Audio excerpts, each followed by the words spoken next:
Kun davomida qancha suv ichishimiz kerak degan savol kelibdi. Kun davomida yoz oyida vazningizni 30 ga ko'paytirasiz. Qish oyida esa vazningizni 25 ga ko'paytirasiz. Chiqqan son, masalan, kimlardadir 1,5 litr, kimlardadir 1,7, 2, 2,5, hammada har xil chiqadi. Aynan mana shu sizni kunlik suv miqdoringiz hisoblanadi. Kunlik suv miqdorini ichish shart hisoblanadi. Ozish davrida ham sog'lom bo'lish uchun ham, chunki tanamizda suv almashinuvi qanchalik yaxshilansa, bizning tanamizda atyok ketish boshlaydi. Ba'zi holatlarda eshitamanki, ozishimiz uchun suvning ahamiyati yo'q deyishganini eshitaman. Yo'q, bu aslo xato hisoblanadi. Albatta suvning ahamiyati bor, chunki bizning tanamizni 70% suvdan iborat, qonimizning 95% suvdan iborat.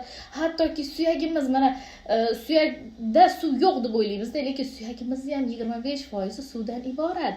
Bizning tanamizni 70% suvdan iborat bo'lgandan keyin biz ko'proq tanamizga toza, filtrlangan suv berishimiz kerak bo'ladi. Qaynatib, sovutib, qaynatib, sovutilgan emas, toza filtrlangan